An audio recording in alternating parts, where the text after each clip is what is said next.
Student, I hope you all are fine. As you all know कि हमारा atom and molecule chapter जो है वो चल रहा है।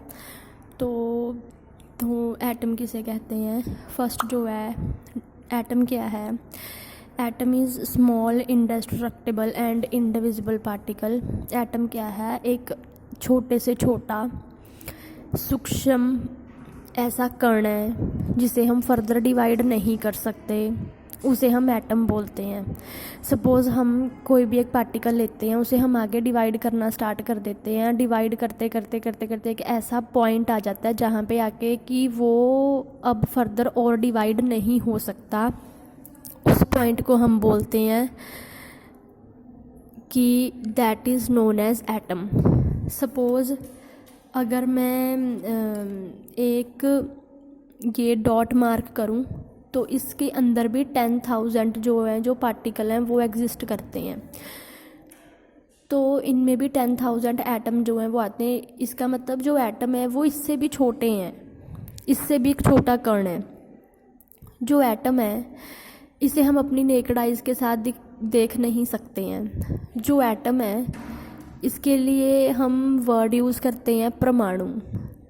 जो एटम है इसके अंदर 3 तरह के पार्टिकल्स जो हैं वो एग्जिस्ट करते हैं। And these 3 type of particle are proton, electron and neutron. जो प्रोटॉन होते हैं वो पॉजिटिवली चार्ज्ड पार्टिकल होते हैं। जो न्यूट्रॉन रहते हैं उनके ऊपर कोई चार्ज नहीं होता। जो इलेक्ट्रॉन होते हैं उनके ऊपर नेगेटिवली चार्ज्ड पार्टिकल होते हैं। ये जो हमारे पास एटम होता है, एटम के जो मॉडल हैं वो काफ़ी सारे साइंटिस्ट ने दिए हैं, जैसे कि J Thomson model of atom है, रदरफोर्ड मॉडल ऑफ एटम है, बोहर मॉडल ऑफ एटम है। तो इन्होंने एटम की बारे में बताया कि एटम की शेप कैसी हो सकती है। तो अब जब हम ऐसी स्टेज पे पहुंच चुके हैं जहाँ पे आके हमें ये पता चल गया कि जो एटम है वो same as that of solar system है। जैसे सोलर सिस्टम में सेंटर में सन रहता है और जो बाकी जो प्लैनेट हैं वो अपनी ऑर्बिट में उसके अराउंड रिवॉल्व करते हैं, ऐसे ही एटम है। एटम के सेंटर में न्यूक्लियस रहता है और जो इलेक्ट्रॉन होते हैं वो उसकी सराउंडिंग में उसके अराउंड जो है वो रिवॉल्व करते हैं। ठीक है। जो एटम है इसके अंदर प्रोटॉन, इलेक्ट्रॉन और न्यूट्रॉन के अलावा भी कुछ सब एटॉमिक पार्टिकल्स जो हैं वो एग्जिस्ट करते हैं। जो एटम है इसके अंदर काफ़ी सारे शेल होते हैं। An atom can accommodate infinite number of shell. Infinite number of shell होते हैं इसमें, जैसे कि तो जो ये जो शेल्स हैं जिसे मैंने ऑर्बिट बोला है, इनका क्या नेम है? जैसे KLMN नेम से हम इसे प्रोनाउंस करते हैं। जैसे स्कूल में सबसे पहले आती है हमारे पास प्री नर्सरी, देन फिर LKG, फिर UKG, फिर फर्स्ट, सेकंड, थर्ड। ऐसे ही फर्स्ट जो सबसे छोटा शेल है उसे K, फिर L, फिर M, फिर N, ऐसे नाम देते जाते हैं। जो हमारे पास सेंटर है शेल का या एटम का, जो सेंटर है इसके सेंटर में न्यूक्लियस रहता है और न्यूक्लियस के अंदर 2 तरह के पार्टिकल रहते हैं, प्रोटॉन एंड न्यूट्रॉन। जो बाहर है जैसे कि प्लैनेट रिवॉल्व करते हैं वहाँ पे होते हैं इलेक्ट्रॉन और इनके ऊपर चार्ज होता है नेगेटिव। ठीक है। जो इलेक्ट्रॉन होते हैं इसके ऊपर चार्ज रहता है 1.6 × 10⁻⁻19 कूलम और इसका वेट भी होता है।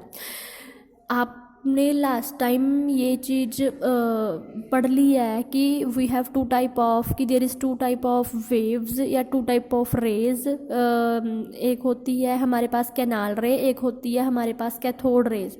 पॉजिटिवली चार्ज्ड कैथोड रे होती है और नेगेटिवली चार्ज्ड कैनाल रेज होती हैं। तो ये जो हमारे पास इलेक्ट्रॉन है इनका ये जो चार्ज कैरी कर रही हैं इनसे कुछ रेज भी प्रोड्यूस होती हैं। देन अब जब हम पीरियोडिक टेबल को पढ़ते हैं तो पीरियोडिक टेबल में आपको मेंशन होता है। वो मेंशन क्या रहता है राजे? कि जैसे मान लो Na1122.9, तो ये जो ये लिखा होता है व्हाट इज़ दैट, ये होता है हमारे पास उसका atomic number.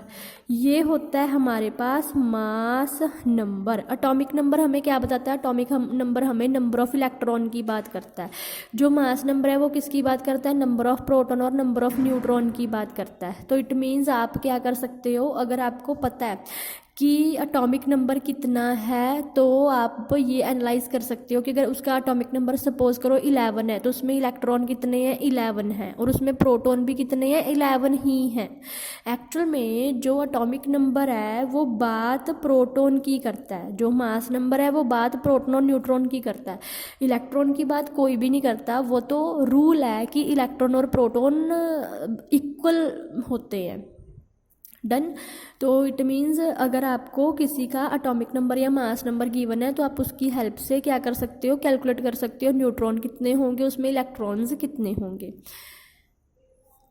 I think that information is sufficient for you for today regarding atom. So if you like my content then please like my video and subscribe my channel. Thank you.